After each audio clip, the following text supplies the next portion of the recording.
Pengadilan Tipikor Jakarta Kamis 3 Juli 2025 menggelar sidang lanjutan kasus dugaan suap dan perintangan penyidikan pergantian antar waktu mantan kader PDI Perjuangan Harun Masiku dengan terdakwa Sekjen PDI Perjuangan Hasto Kristianto.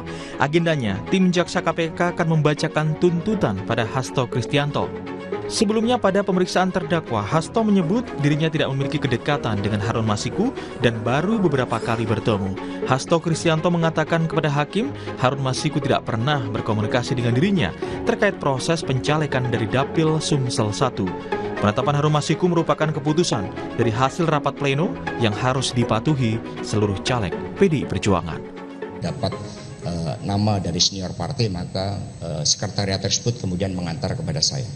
Saya tidak punya kedekatan dengan Harun Masiku, itu saya luruskan.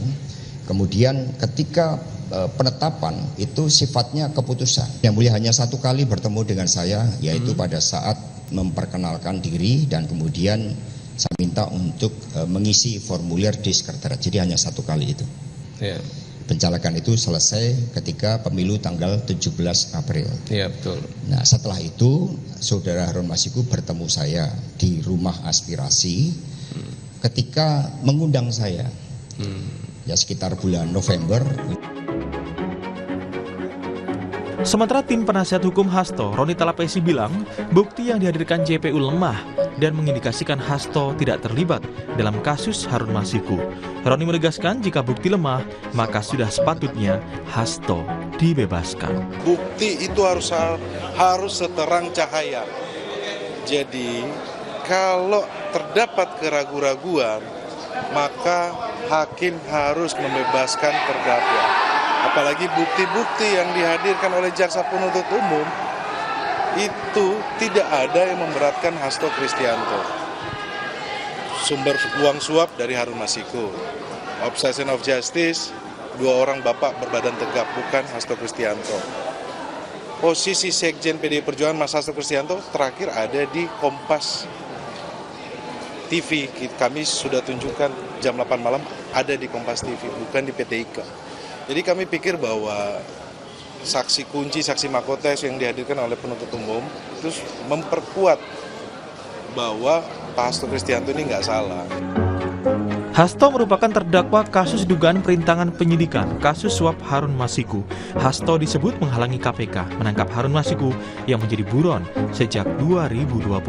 Hasto disebut memerintahkan Harun Masiku merendam handphone agar tidak terlacak KPK pada operasi tangkap tangan OTT pada 8 Januari 2020. Hasto juga disebut memerintahkan Harun Masiku standby di kantor DPP PDIP agar tidak terlacak KPK. Tim Liputan Kompas TV.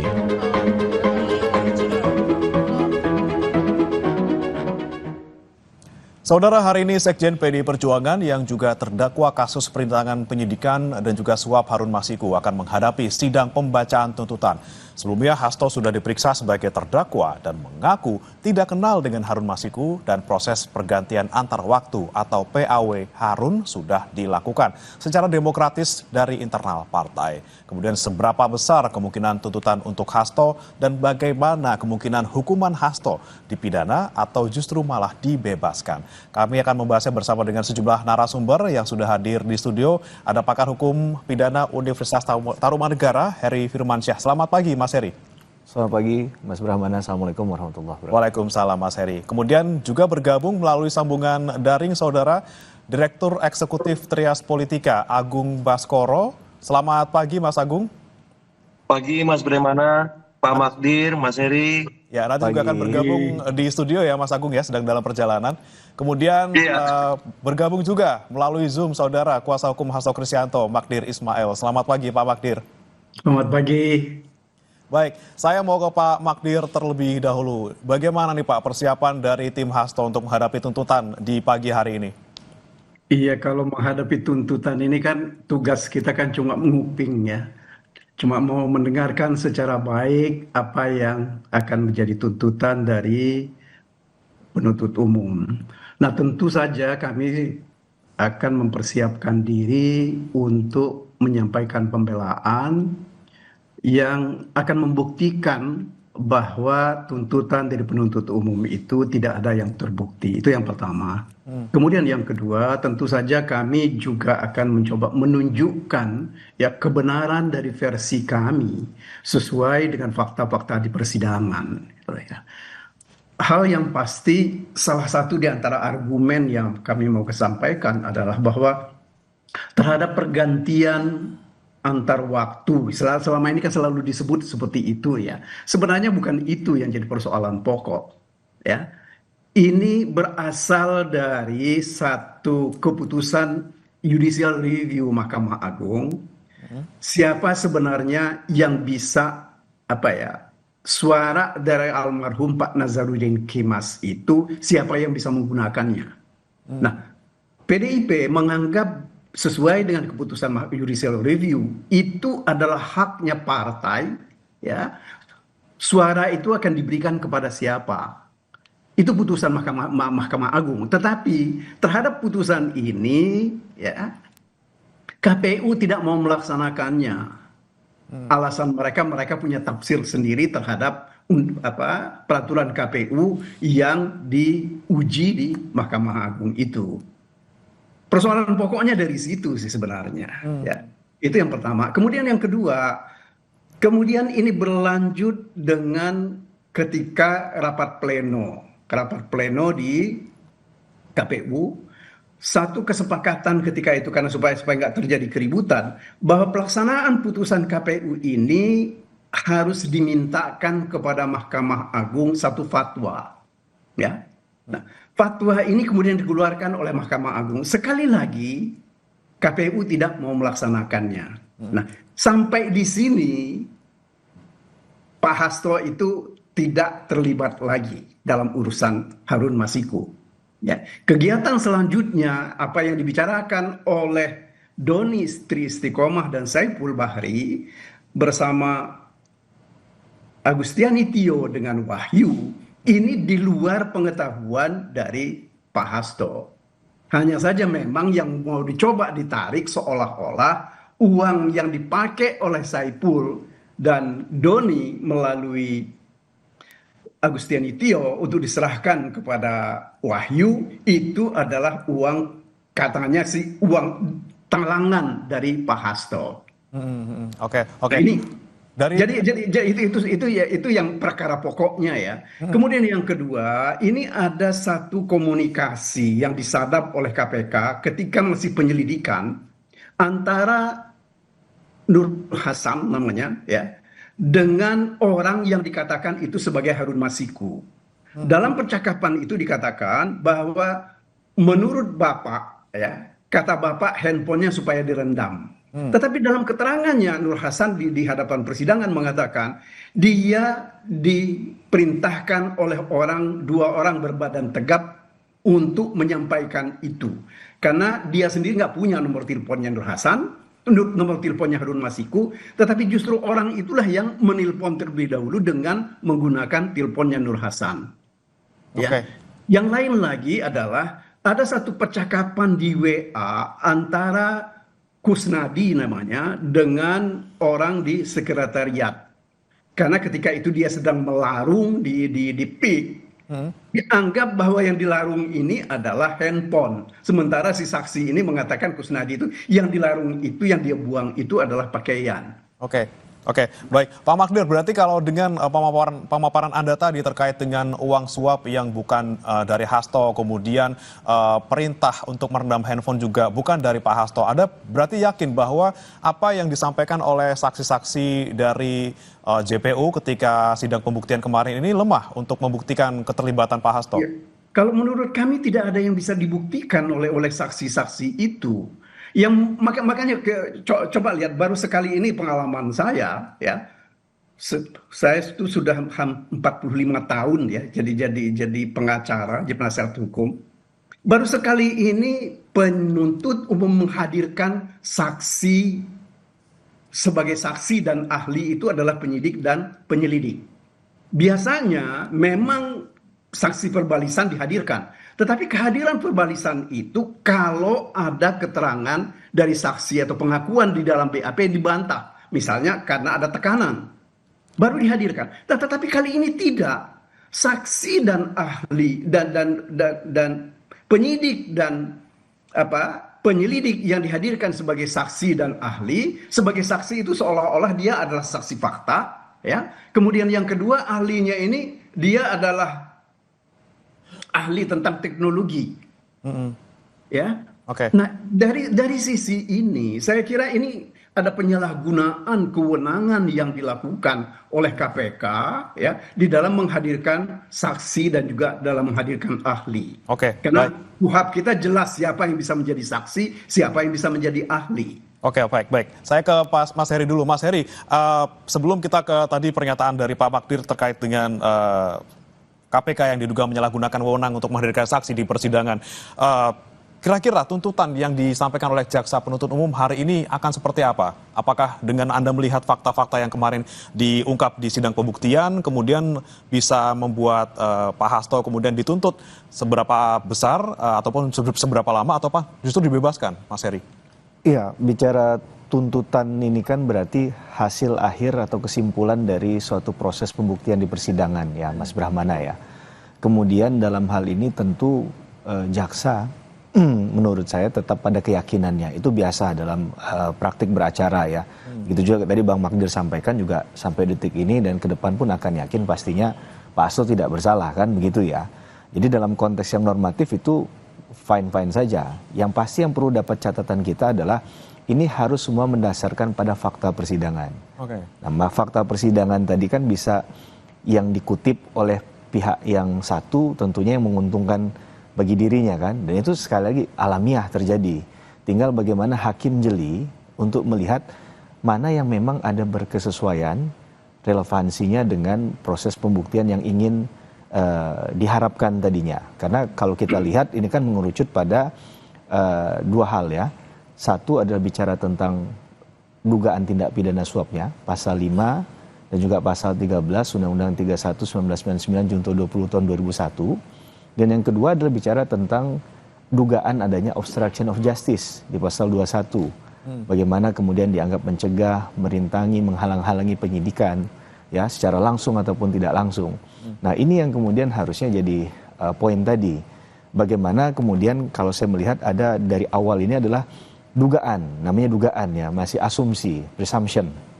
Bahwa dalam proses pergantian tadi, pergantian antar waktu yang dimaknai oleh KPK ini ada dugaan ketidaksesuaian begitu ya antara sebenarnya rules yang ada dengan dugaan ini ada by setting begitu ya, dengan mungkin fakta yang lain misalnya dicoba dikaitkan adalah ada fatwa Mahkamah Agung. Ini kan harusnya diuji juga apakah fatwa Mahkamah Agung ini dilakukan dengan memang yang prosedur yang sebenarnya memang ada, kan diuji di sana kan. Kalau memang itu benar, apakah kemudian mengikat itu? Apakah memang ada hak untuk mengajukan fatwa Mahkamah Agungnya? Karena konsepsi fatwa Mahkamah Agung ini juga pernah diuji. Bukan diuji dalam konteks bahwa fatwa Mahkamah Agung ini kan tidak punya akibat hukum sebenarnya apa-apa ya, tidak mengikat tadi. Nah, dalam konteks misalnya pergantian antar waktu, apakah ini domainnya partai politik atau tidak? Karena ini sudah pernah diuji di Mahkamah Konstitusi pasal 239 ayat 2 itu ya. Di situ kan ditegaskan ada integritas, kemudian juga eksistensi dari suatu partai politik ya terhadap pergantian antar waktu. Nah, apakah dari suatu rules yang sebenarnya ada aturan mainnya tadi kemudian ada celah hukum yang dimanfaatkan atau disalahgunakan untuk kepentingan hal lain. Nah, ini yang hakim yang menurut saya harus jeli. Hakim ini kan harusnya sifatnya netral ya. Netral dalam melihat bahwa tidak memihak satu pihak dari sisi manapun, tapi melihatnya adalah bagaimana menggali keadilannya secara material tentunya. Maka secara material ini harus diuji dia. Kalau tadi dikatakan dia merintangi penyidikan, bagaimana caranya? Kan begitu ya. Tapi dalam konteks kembali lagi ke tuntutan, biasanya ada proses yang dinamakan rentut ya, rencana tuntutan. Dan rentut ini umumnya itu diwakili, dilakukan oleh atasan dari jaksa yang menyidangkan perkara. Nah, ini yang memang kadang ada persoalan dalam ranah praktik adalah bagaimana yang menyidangkan perkara itu yang sebenarnya harusnya lebih tahu, Tapi kemudian kemungkinan besar ada intervensi dari atas misalnya. Intervensi dalam hal misalnya ya menyatakan bahwa ini yang harusnya dimasukkan, ini yang poinnya yang sebenarnya ada. Dan mungkin saja itu berpengaruh terhadap yang kita bicarakan nantinya, tuntutan. Saya tidak ingin mengatakan atau masuk ke dalam wilayah menentukan apakah ini nanti akan berat atau ringan. Tapi dari konstruksi berpikir hukum acara pidana dan bagaimana cara membuktikan, itu yang menurut saya sangat menarik dalam perkaranya Pak Hasto ini. Gitu. Oke, jadi kemungkinan misalnya oke lah yang menuntut nanti atau membaca tuntutan itu pimpinan jaksanya gitu ya, bukan yang bersidang setiap hari jaksanya. Tapi kalau menurut Anda nih, selama ini Anda melihat persidangan pembuktian yang sudah berjalan selama beberapa waktu, dari saksinya JPU sudah menyampaikan sekian, kemudian dari saksinya dari pihak itu juga sudah menyampaikan kesaksiannya, kemudian keyakinan dari masing-masing pihak. Anda melihat akan kemana nih Mas Heri? Apakah tadi sekali lagi apakah benar-benar akan mereka menuntut bersalah atau kemudian justru bebas karena tadi dari pihak Hastonya juga yakin tidak terlibat dari awal? Kalau kita bicara nilai dalam menuangkan sesuatu dalam surat tuntutan, itu kan sebenarnya tidak haram juga untuk menuntut seseorang itu bebas, gitu ya. Tapi tentunya dengan menuntut bebas itu harus melihat alasan yang meringankan atau bahkan menghilangkan sifat melawan hukumnya dari perbuatan tadi, atau dikatakan tidak terbukti lah perbuatan itu. Nah, tapi dalam perjalanan proses persidangan yang saya ikuti, sepertinya keyakinan jaksa masih sama dengan dakwaan, begitu ya. Kita nggak tahu apakah malam sebelumnya ini ada ilham lain, wahyu dari Tuhan ilahi yang kemudian mengubah keyakinan jaksa. Saya tidak bisa menyelami sampai sejauh itu, Mas Brahmana. Tapi kalau kita ngikutin dari proses persidangannya, sejauh ini tetap sama, begitu ya. Walaupun tadi ada katakanlah pembelaan atau sangkalan dari tim kuasa hukumnya Pak Hasto, misalnya terkait dengan penyidik KPK yang melakukan proses penyidikan langsung terhadap perkara yang dihadirkan di persidangan juga. Itu kan juga kemudian keterangannya coba digali kan, bagaimana mengetahui misalnya Pak Hasto yang menyuruh misalnya tindakan kepada seseorang untuk menghilangkan barang bukti tadi, sehingga masuk dia dalam kualifikasi obstruction of justice. Karena obstruction of justice itu kalau kita buat turunannya, misalnya kan ada aiding a suspect gitu ya, ada lying, ada tampering with the evidence, ada famous obstructions. Nah, di mana kaitannya tadi terhadap hal itu. Kemudian awalnya kan isu terhadap kasus ini adalah karena ini tipikor, orang kemudian mengkaitkan dengan kerugian keuangan negara. Nah, tapi kemudian jawaban dari jaksa KPK yang saya kutip adalah ini adalah wilayahnya, domainnya jaksa KPK, karena bicara tentang kerugian negara di minimal 1 M, dan kemudian dikaitkan bahwa ini sebenarnya kalaupun bicara dalam kasus tidak bicara kerugian negara, tapi bicara tentang tindak pidana suap. Nah, itu kan berarti memberikan sesuatu agar orang yang dalam konteksnya sebagai pejabat tidak melakukan atau berbuat yang berkebalikan dengan kewajiban yang harusnya dilakukan. Nah, ini yang menariknya, bahwa apakah benar sebenarnya uang sekitar 600 juta itu adalah dari Hasto. Dari Pak Hasto? Itu kan harus ditelusuri juga. Bukan hanya jumlah uangnya berapa, 600 juta itu ketemu, tapi aliran dana ini dari mana? Tentu aliran dana ini kan bisa aja diberikan langsung atau ditransfer atau seperti apa. Itu yang menurut saya dalam konteks membuktikan secara terang benderang harus dilakukan. Begitu. Siap, baik. Saya kembali ke masuk kami ke Pak Magdir. Pak Magdir, mungkin ada, baik, saya ke Mas Agung dulu, sudah hadir di studio, saudara. Tadi sudah dari Zoom, dari perjalanan, sudah nyampe ke studio Kompas TV. Selamat pagi, Mas Agung. Pagi, Mas Bremana. Mas Agung, kita langsung ke pembicaraan kita pagi hari ini terkait dengan, selama ini selalu dari pihak Hasto bilang bahwa kasus suap dan juga dugaan perintangan penyidikan ini adalah upaya kriminalisasi. Apalagi kemudian kongresnya PDIP ini sepertinya ketahan terus karena Mas Hasto ini masih ditahan gitu. Anda melihatnya gimana nih, Mas Agung, perkembangannya dari dulu sampai sekarang, dari beberapa waktu lalu sampai sekarang, masih ini enggak konteksnya, kriminalisasi ini masih? Pertama, ini kan udah hampir 6 bulan ya berjalan kasusnya. Publik juga melihat dengan jeli, dengan cermat apa yang terjadi. Sementara kalau saya analogikan sebuah pertandingan sepak bola babak pertamanya ini 1-0 untuk KPK ya, karena memang pra-peradilannya diterima Mas ya. Sehingga KPK sementara unggul gitu, tapi dari sisi Pak Hastonya ditolak kan pra-peradilannya. Jadi 1-0 untuk KPK semacam itu. Nah, apakah skor ini akan bertambah di babak kedua ketika nanti putusan diterima oleh hakim ataupun ditolak? Dengan tuntutan maksimal dari tim Mas Hasto kan bebas. Tapi nanti kita akan dengar apa yang menjadi tuntutan dari jaksa penuntut KPK. Tapi yang jelas saya melihat memang publik menanti bagaimana hukum bisa berjalan. Terlepas nanti di panggung belakang ada nalar-nalar politik yang membuka Mas. Jadi dalam artian 6 bulan ini kan kita lihat ada pertemuan Pak Prabowo dengan Ibu Mega. Ada fungsi-fungsi pengawasan dari PDIP yang itu lebih condong sebagai mitra strategis ketimbang sebagai mitra kritis. Nah, buah dari relasi yang sekarang menguat antara PDIP dengan pemerintah hari ini, apakah akan memberikan insentif politik yang nanti konversinya ke insentif hukum dalam tanda petik, itu akan kita saksikan ketika nanti putusan hakim. Karena sukar untuk tidak mengaitkan antara hukum dengan politik, karena PDIP ini institusi politik besar, ya, partai pemenang pileg. Sementara KPK ini institusi hukum. Jadi kalau misalkan kita memisahkan dua keping mata uang yang saling berkelindan ini kayaknya agak susah, karena memang saling terkait satu dengan yang lain. Yang jelas publik menanti proses apapun yang mengemuka di panggung depan benar-benar bisa berlangsung transparan, fair, semacam itu, tidak ada yang dirugikan baik dari sisi Pak Hasto, dari sisi KPK dan publik secara keseluruhan. Karena ingin tahu sebenarnya duduk perkara ini seperti apa, semacam itu. Sampai pada momen dimana kalau ini ada babak pertambahan, extra time, ya ada banding dan seterusnya, iya nggak masalah. Yang penting kita pengen tahu sebenarnya gimana sih persoalannya, seperti itu. Oke, tapi ketika nanti misalnya putusannya misalnya ternyata ringan ataupun tidak seperti yang diekspektasikan oleh JPU, ini berarti menunjukkan bahwa posisinya PDIP tidak tergoyahkan dalam tanda kutip itu, Mas Agung. Ya, kalau memang putusannya tidak sesuai dengan harapan jaksa ataupun win-win lah istilahnya dalam politik semacam itu, ya saya kira nggak ada soal, kan bisa banding kan Mas. Yang penting proses ini memang benar-benar setransparan mungkin, sejelas mungkin, karena memang tidak bisa dipisahkan secara diametral.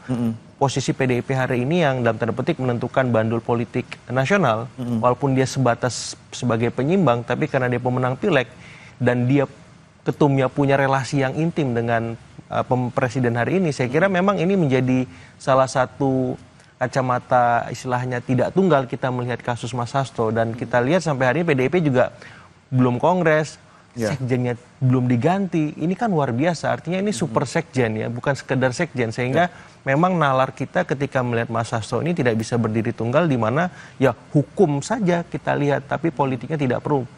Kalau saya pribadi memang mau nggak mau politiknya masuk, karena peran sekjen ini sementara sampai hari ini itu masih berjalan dan selama ini mengorkestrasi hari per hari PDIP berlangsung sebagai institusi partai, seperti itu. Oke, baik. Saya ke Pak Magdir lagi. Pak Magdir, sejauh ini Anda selalu, dari pihak Anda selalu bilang bahwa apa yang digunakan di persidangan untuk menjerat Pak Hasto dari kasus suap maupun perintangan penyidikan ini adalah pasal-pasal ataupun dakwaan daur ulang gitu ya, dari persidangan ataupun yang sudah inkrah sebelumnya dari Harun, kemudian Tio dan juga Saiful Bahri.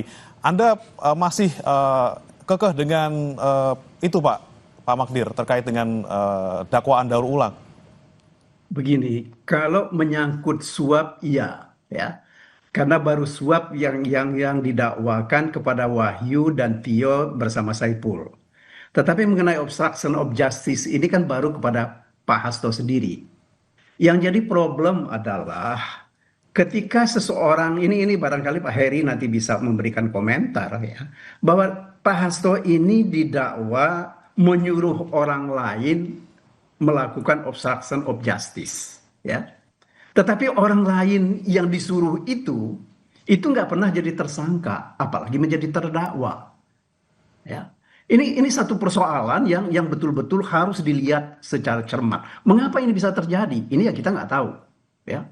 Apa kebijakan di belakang ini saya nggak tahu, terus terang. Itu pertama. Kemudian yang kedua, proses penetapan Mas Hasto ini sebagai tersangka ini kan luar biasa, ya. 3 hari sesudah pimpinan KPK menerima serah terima jabatan, ya, itu langsung Pak Hasto ini jadi tersangka. Ya. 3 hari sebelum penetapan tersangka ini juga diterbitkan laporan hasil pengembangan penyidikan. Nah, kami melihatnya ya bahwa laporan hasil pengembangan penyidikan ini memang hendak disuguhkan kepada pimpinan KPK yang baru, dan itu yang diharapkan nanti digunakan oleh mereka untuk menetapkan Hasto sebagai tersangka. Kenapa kami bisa katakan seperti itu? Karena tanggal 13 Desember ya, Pak Hasto itu dihubungi oleh orang ya yang meminta supaya pertama dia mundur dari jabatan sebagai sekjen. Kemudian kedua, tidak dilakukan pemecatan terhadap Jokowi. Ya. Akan tetapi kan Pak Hasto kan nggak mau melakukan itu karena keputusan partai kan. Dia mundur ataupun misalnya tidak diumumkan pemecatan, itu kan bukan keputusan dia, ini keputusan dari partai. Nah, tanggal 16 Desember itu kan diumumkan pemecatan Jokowi, kemudian Gibran dan Bobi. Ya. Pada hari yang sama dikeluarkanlah apa yang disebut laporan hasil pengembangan penyidikan. Saya nggak tahu apakah Mas Agung itu bisa melihat bahwa ini sekedar proses hukum normal atau ini ada yang kita sebut proses semacam politisasi terhadap perkara ini. Karena bagaimanapun juga jangan lupa Hasto ini adalah orang yang sangat bersikukuh dari awal menentang penambahan periode dari Pak Jokowi sebagai presiden, dan juga dia juga termasuk orang yang selalu kritis untuk tidak setuju dengan 3 periode. Jadi ini cerita panjangnya kan seperti itu. Jadi ini bukan hanya sekedar ketika ditetapkan sebagai tersangka begitu saja. Ini ada proses panjang yang harus kita lihat betul secara baik. Lagi pula selain itu ya kita tahulah di internal juga seperti apa begitu, dan dari eksternal juga seperti apa. Upaya mempengaruhi partai itu luar biasa. Paling tidak bagaimana caranya supaya menyingkirkan Pak Hasto, karena Hasto ini dianggap sebagai batu sandung ya di dalam mencoba mendorong organisasi untuk melakukan tindakan-tindakan yang patut dan harus dilakukan oleh partai. Oke, baik. Kemudian nanti saya tanyakan ke Pak ataupun Mas Agung terkait dengan apakah betul ini ada proses hukum normal ataupun ada politisasi di sini. Kemudian juga tadi yang disampaikan oleh Pak Magdir akan saya tanyakan juga ke Mas Heri terkait dengan ini yang nyuruh udah dipidana ataupun sudah diproses hukum, sementara yang disuruhnya masih belum ini ya. Nanti kan saya tanyakan ke kedua narasumber kami, saudara tetap bersama kami di Sapa Indonesia Pagi. Kami akan kembali usai jeda.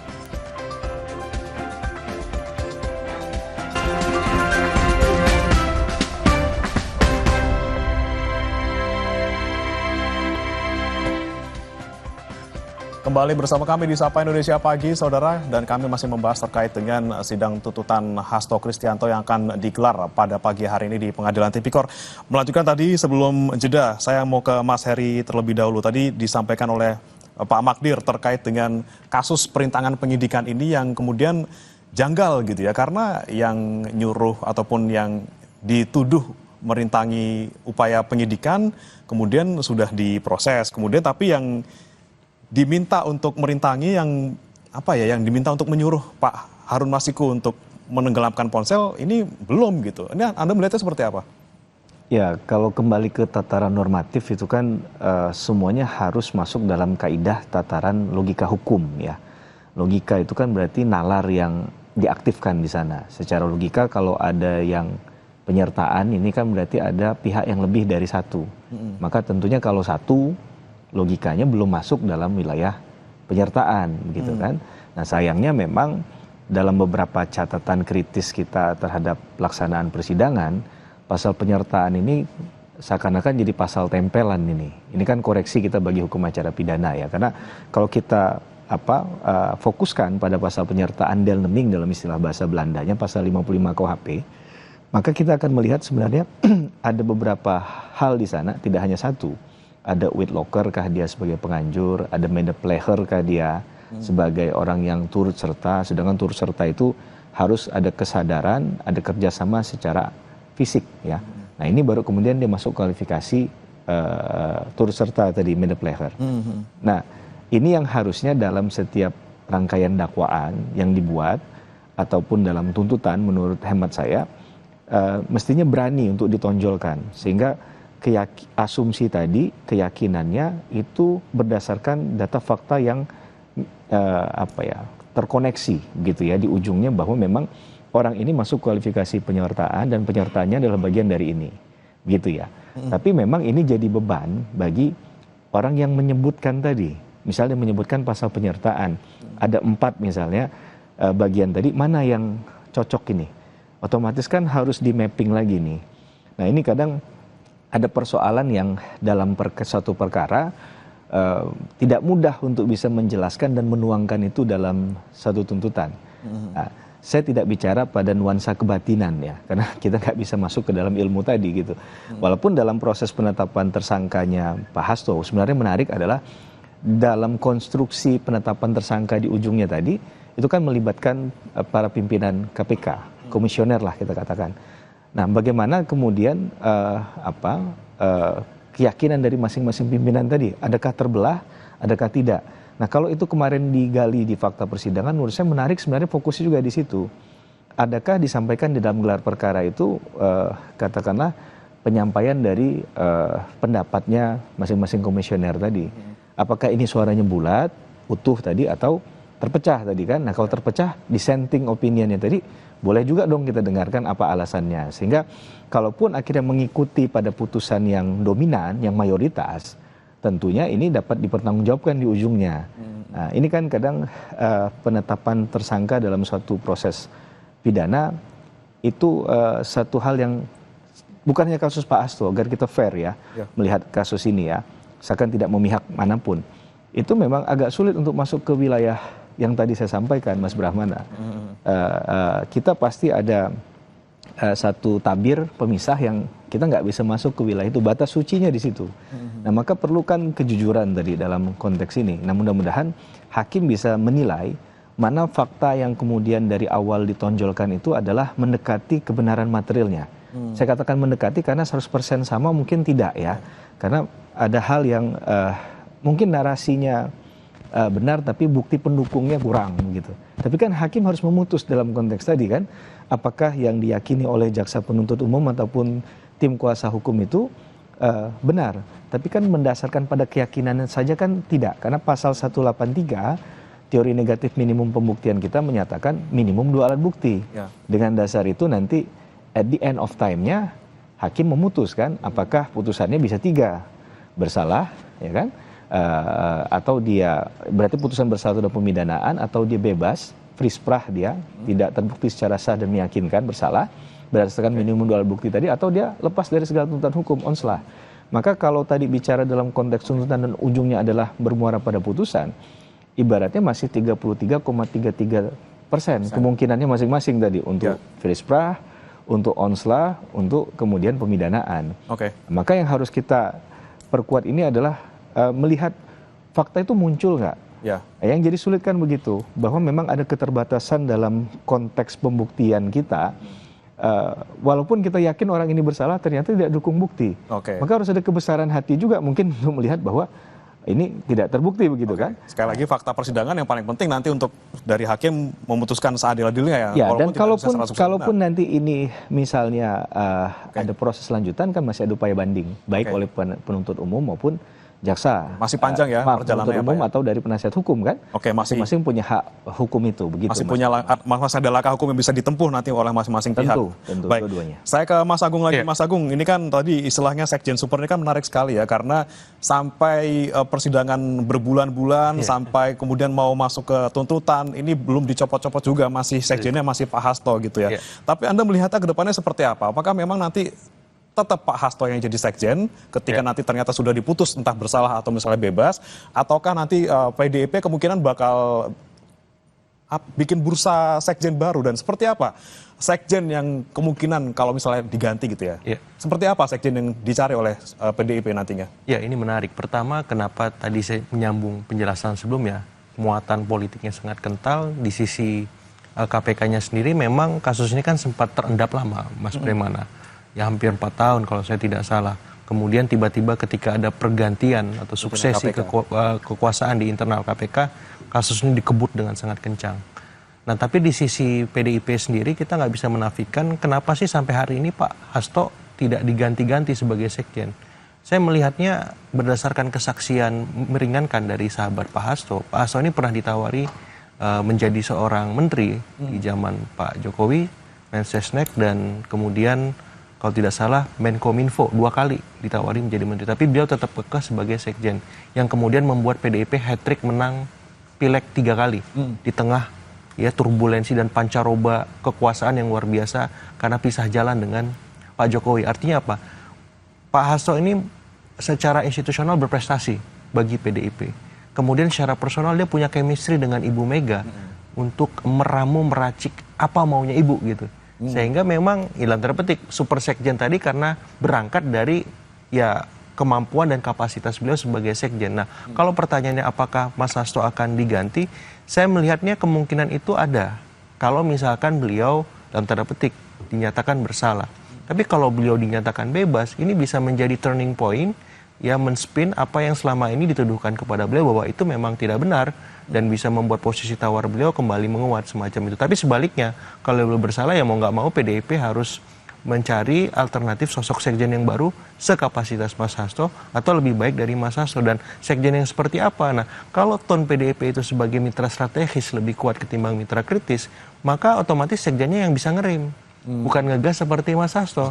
Kalau ngegas, bablas nanti. Ya, karena posisi tawarnya kan Ibu Ketum itu suka ngegas, Mas.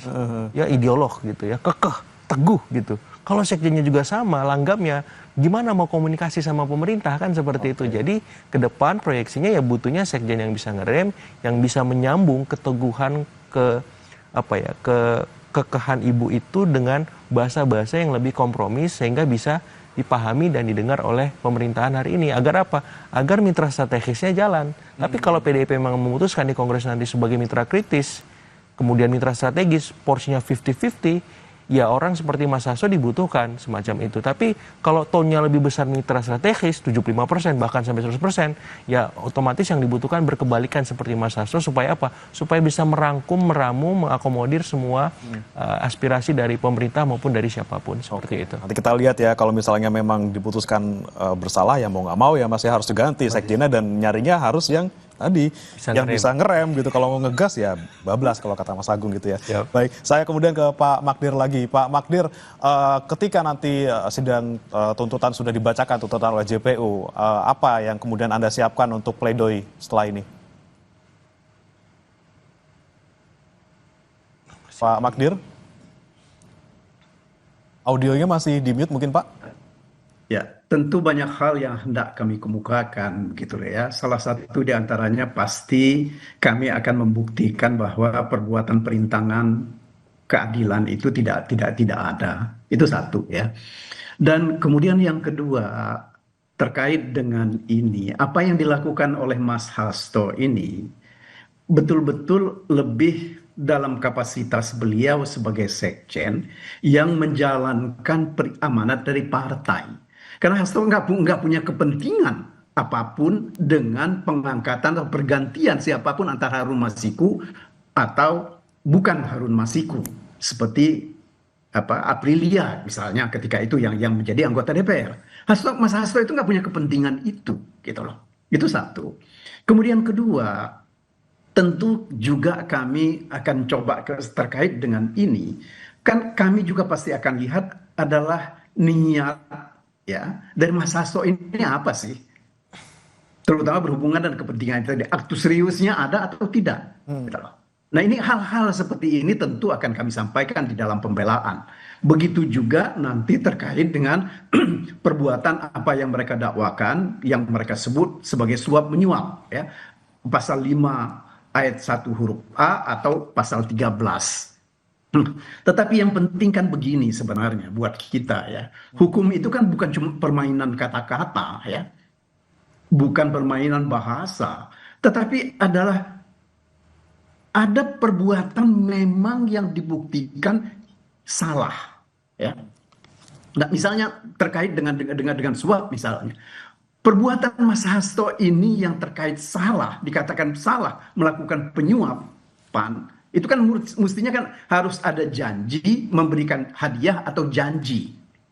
Nah, orang memberikan hadiah atau janji itu kan karena punya kepentingan. Paling tidak di belakang kepalanya ada sesuatu yang diharapkan dari hadiah atau janji itu. Tetapi kalau Hasto ini kan nggak ada. Apa yang diharapkan dari anggota DPR misalnya, apakah Rizky Aprilia atau juga Harun Masiku, kan nggak ada urusan untuk dia. Itu kalau hubungannya dengan suap menyuap. Kalau hubungannya dengan perintangan penyidikan, juga Hasto itu nggak punya kepentingan, gitu. Tetapi yang jadi masalah kita selama ini adalah bahwa Harun Masiku itu kan nggak pernah bisa ditangkap oleh KPK. Meskipun berkali-kali mereka mengatakan bahwa sebentar lagi kami tangkap. Tetapi kan buktinya kan tidak ada.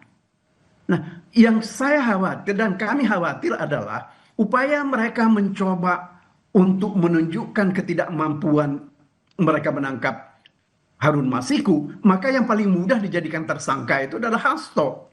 Apalagi begini, ini satu hal yang saya kira mesti dilihat betul secara baik terkait dengan perintangan. Saksi, penyidik, dan penyelidik KPK mengatakan bahwa Pak Hasto ini mereka kejar di PT IKA. Tetapi di situ mereka nggak menemukan apapun. Apa urusannya Hasto dan Harun Masiku ke PT IKA? Ini kan nggak pernah dibuktikan. Tetapi seolah-olah ya mereka mau mengatakan bahwa bersembunyi di situ. Nah ini kan cara-cara yang menurut hemat kami ini tidak sepatutnya dilakukan, gitu loh ya. Oke. Apalagi kan mereka juga kan kebanyakan juga beberapa di antara penyelidik dan penyidik ketika itu adalah orang-orang yang pernah juga sekolah di PT IKA itu.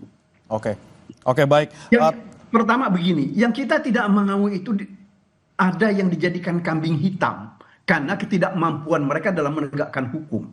Oke, baik. Pak Magdir, sebelum kita tutup Pak Magdir, kami ingin memastikan terkait dengan nanti sidang, benarkah dimulai pukul 9 atau tepatnya pukul berapa Pak Magdir? Rencananya kalau seperti disampaikan kemarin itu adalah pukul 9. Oke. Ya. Oke, di jam 9. Kita nantikan Pak Magdir terkait dengan nanti sidang tuntutan dari Pak Hasto Kristianto dan juga nanti kita lihat perkembangannya seperti apa, apakah kemudian nanti tuntutan yang disampaikan ini bisa memuaskan kedua belah pihak. Tentu tidak mungkin bisa memuaskan kedua belah pihak, tapi kita nanti saksikan bersama-sama saudara. Terima kasih Pak Magdir Ismail, kemudian Mas Heri Firmansyah, Mas Agung Baskoro sudah bergabung bersama kami di Sapa Indonesia Pagi hari ini. Selamat pagi Bapak-Bapak. Selamat pagi, terima kasih. Bang. Saudara, jangan beranjak, kami akan kembali dengan informasi lainnya. Anggota Komisi 10 fraksi PD Perjuangan Mercy Christie mencecar Menteri Kebudayaan Fadlizon yang meluapkan kesedihannya atas kasus pemerkosaan massal tragedi 98 saat rapat dengar pendapat bersama Fadlizon. Informasinya sesaat lagi. Kita paksa sendiri, kenapa begitu berat menerima ini?